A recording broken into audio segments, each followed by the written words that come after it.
Hello friends, welcome to our channel crafted comforts. இன்றைக்கி நம்ம வீடியோவில் பார்க்க போகிறது ஒரு இன்ட்ரெஸ்டிங் ரெசிபி, அப்புறம் கொஞ்சம் ஆர்கனைசேஷன். வாங்க வீடியோக்குள்ளே போகலாம். இது வந்து தேர்ஸ்டே மார்னிங், காலையில் 6 o'clockலேருந்து வீடியோ எடுத்துகிட்ருக்கேன். ஹஸ்பண்ட் வெளியூர் போயிருக்கிறதுனால கொஞ்சம் ரிலாக்ஸ்டாக எழுந்திரிச்சு வீடியோ எடுக்க முடிஞ்சுது.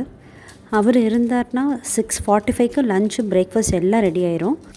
இந்த பீட்ரூட் கேப்சிகம் காமிச்சு இல்லைங்களா, அதெல்லாமே எங்கள் வீட்டில் கொஞ்சம் அவர்ஷன் எல்லாத்துக்குமே. பட் இதில் எல்லாத்துலேயுமே ஆன்டி ஆக்சிடென்ட்ஸ்லாம் நிறைய இருக்கிறதுனால கண்டிப்பாக இன்க்ளூட் பண்ண வேண்டியதாக இருக்குது. அதனால் வீக்லி ஒன்ஸ் அட்லீஸ்ட் செஞ்சுருவேன். அதுக்குள்ளே பொண்ணும் எந்திரிச்சு வந்துட்டா. அவளுக்கு கொஞ்சம் கோல்டு இருக்கிறதுனால அவளுக்கு ப்ளெயின் சுடு தண்ணி, எனக்கு வெந்தய தண்ணி.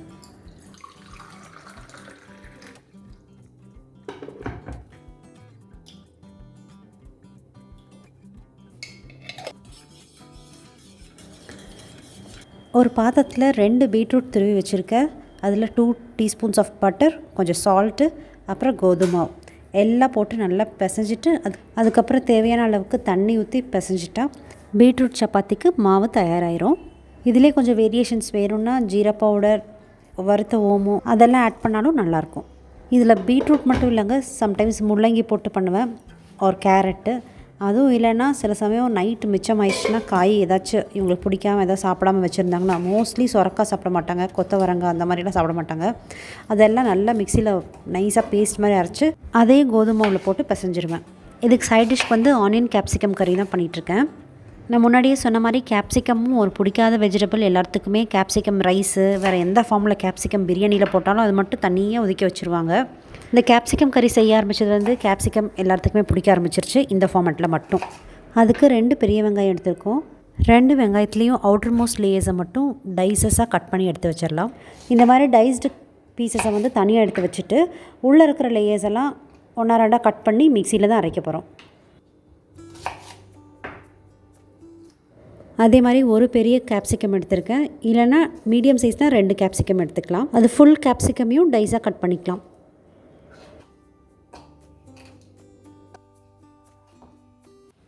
2 தக்காளி கட் பண்ணி அரைச்சிக்கலாம். அப்புறம் 1 table spoon ginger garlic paste. வெங்காயத்தையும் பேஸ்ட் பண்ணிடலாம். கடாயில் 1 ஸ்பூன் பட்டர் போட்டு கட் பண்ணி வச்ச ஆனியன் அண்ட் கேப்சிகமை நல்லா ஃப்ரை பண்ணி எடுத்துக்கலாம்.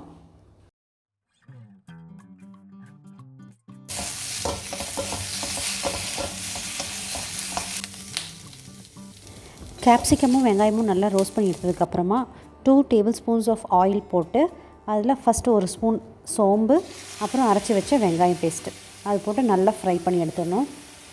இந்த ரெசிபி பற்றி ஏற்கனவே உங்களுக்கு ஐடியா இருக்குன்னா நீங்கள் ஸ்கிப் பண்ணிடலாம். இன்னொரு சைடில் எனக்கு டீ போட்டுட்ருக்கேன். அதுலேயே அரைச்சி வச்ச தக்காளி அதையும் போட்டாச்சு. அப்படியே சைடில் டீக்கு கொஞ்சம் இஞ்சி திருவி போட்டுட்டு இந்த மசாலில் கொஞ்சம் மஞ்சள் பொடி, கொத்தமல்லி பொடி, மிளகாய் தூள் எல்லாம் போட்டு நல்லா கலக்கி விட்டுறணும். எப்பவும் 2 பேர்த்துக்கு டீ போடுற மாதிரியே இன்றைக்கும் தண்ணி அளவு ஊற்றிட்டேன். அதனால் இஞ்சி துருவி போட்ட தண்ணியில் பொண்ணுக்கு தான் கோல்டு இருக்கே அப்படின்ட்டு அந்த தண்ணியை மட்டும் இருத்தாப்படி ஊற்றி வச்சுட்டேன் அவளுக்கு. மிச்சம் இருக்கிற தண்ணி எனக்கு டீக்கு வச்சுட்டேன். ஆக்சுவலாக பொண்ணுக்கு வந்து காஃப் தான் இருந்துச்சு. இதை குடித்ததுக்கப்புறம் நல்லாவே கம்மியாயிருச்சு. அதுக்கப்புறம் தொடர்ந்து 2 நாள் கொடுத்தேன். ஃபுல்லாக காஃப் கம்ப்ளீட்டாக சரியாயிருச்சு. இந்த ஸ்டேஜில் வந்து கடாயில் 1 ஸ்பூன் கோதுமை போட்டு நல்லா கலக்கி எடுத்துடலாம். அதுக்கப்புறம் நம்மளோட திக்னஸுக்கு தகுந்த மாதிரி சுடுதண்ணி ஊற்றி கலக்கி விட்டுடலாம்.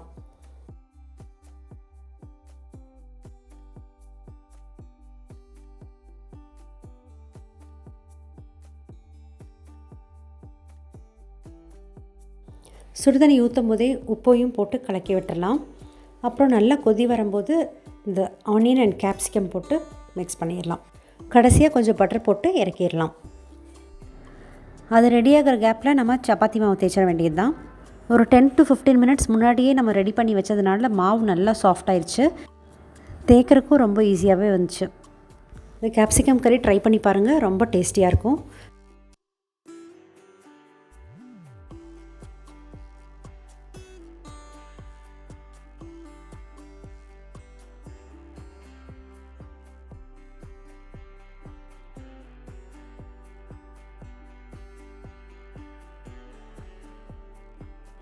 இன்றைக்கி லஞ்சுக்கு சப்பாத்தி, கேப்சிகம் கறி, கூடவே கேரட் அண்ட் லிச்சி, அது வந்து ஷார்ட் பிரேக்குக்கு.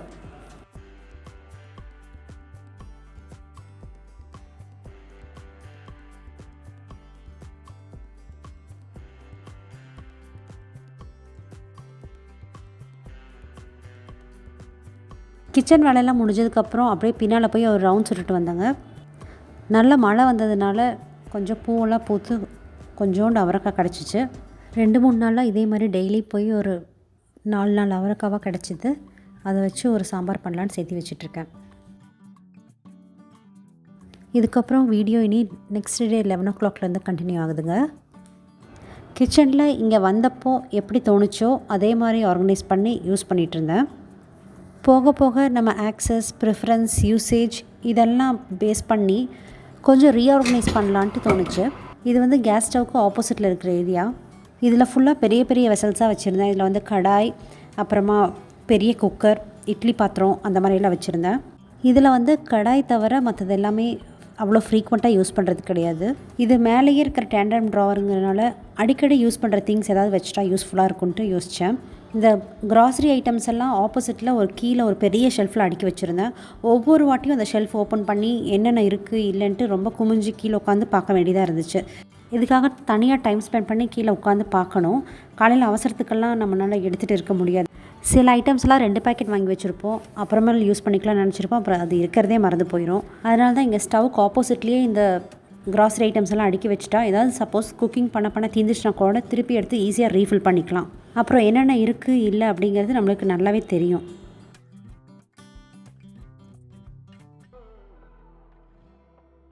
இந்த ஷெல்ஃபில் தாங்க ஃபஸ்ட்டு மளிகை சாமான் அடுக்கி வச்சுருந்தேன். இங்கேயே கொஞ்சம் பெரிய பெரிய பாத்திரம், மளிகை சாமான் எல்லாம் வச்சுருந்ததுனால கொஞ்சம் கன்ஜஸ்டடாக இருந்துச்சு. இந்த பேஸ்கெட்டில் வந்து ஓப்பன் பண்ண பேக்கெட்ஸ் எல்லாம் இருக்குது இல்லைங்களா, அதை எடுத்து வச்சிடலாம் அப்படின்ட்டு அது ரப்பர் பேண்ட் போட்டு இல்லைன்னா இந்த கிளிப்ஸ் போட்டு வச்சுருக்கேன்.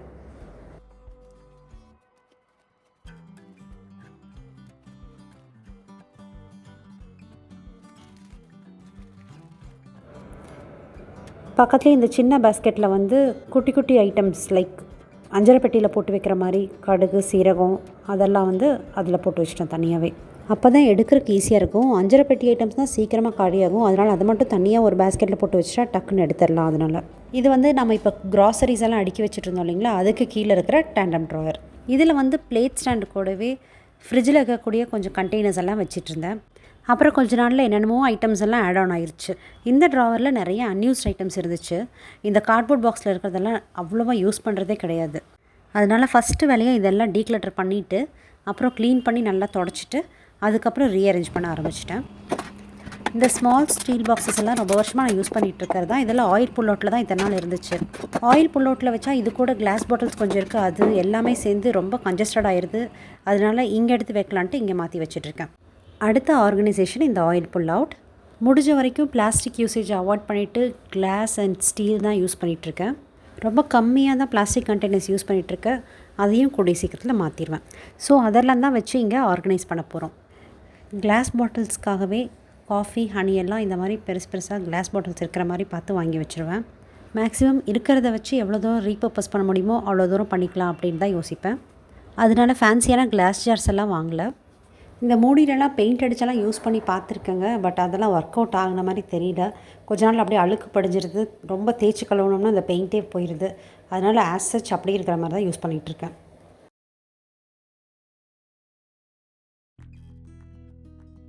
இப்போ வச்சிட்ருக்க கண்டெய்னர்ஸ் எல்லாமே லெவிஸ்டாவோட காஃபி பாட்டில்ஸ். குட்டி குட்டியாக 1 ரூபாய்க்கு ஃப்ளிப்கார்ட்டில் கிடைக்கும்.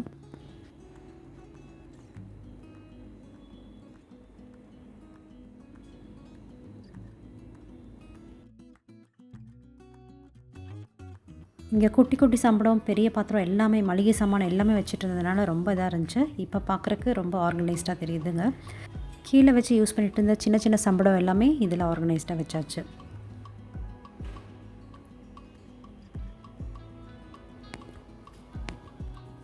இது வந்து டைரெக்டாக ஸ்டவ்க்கு கீழே இருக்கிற டேண்டம் ட்ராவர்.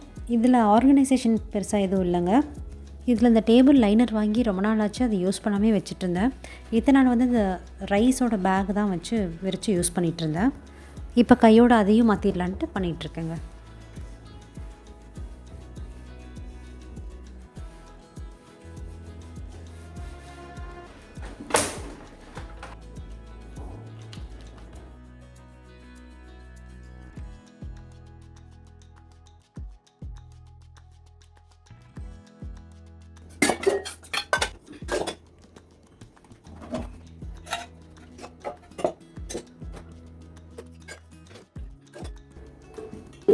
எல்லாம் ஆர்கனைசேஷன் முடிஞ்சதுக்கப்புறம் லாஸ்ட்டாக நம்ம ஆர்கனைஸ் பண்ண போகிறது சிங்க்கு கீழே இருக்கிற ஏரியா தான். இங்கே அப்படி தான் தோசைக்கல் சப்பாத்திக்கல்லாம் வச்சுட்டு இருந்தேன். அதனால் இந்த ரைஸ் பேக்கை போட்டு தான் வச்சுட்டு இருந்தேன். அதனால் ஃபுல்லாக கருப்பாயிருச்சு. தோசைக்கல் சப்பாத்திக்கல்லுக்கெல்லாம் ஒரு ஆர்கனைசர் வாங்கியாச்சுங்க. அது வாங்கி வச்சுருக்கேன். அது ஏற்கனவே கிச்சன் டேபிள் டாப் மேக்கோ ஒரு வீடியோவில் போட்டிருக்கேன். இங்கே வந்து இப்போ வெறும் க்ளீனிங் ஏஜென்ட்ஸ் அண்ட் ப்ரஷஸ்ஸு அப்புறம் கொஞ்சம் கிச்சன் க்ளாத்து அதை மட்டும் வச்சுக்கலாம் அப்படின்னு சொல்லிட்டு ஆர்கனைஸ் பண்ணிகிட்ருக்கேன். கீழே வந்து டைல்ஸ் தான் போட்டிருக்கோம். அதனால் எதுவும் பேப்பர்லாம் எதுவும் விரிக்கலை. அதனால் அழுக்காகிறப்ப அப்படியே தொடச்சிக்கலாம் அப்படின்னு சொல்லிட்டு அப்படியே வித்தாச்சு. வீடியோவோட எண்டுக்கு வந்தாச்சுங்க. இவ்வளோ நேரம் பொறுமையாக பார்த்துருந்திங்கன்னா ரொம்ப ரொம்ப thanks. Thank you so much for வாட்சிங்.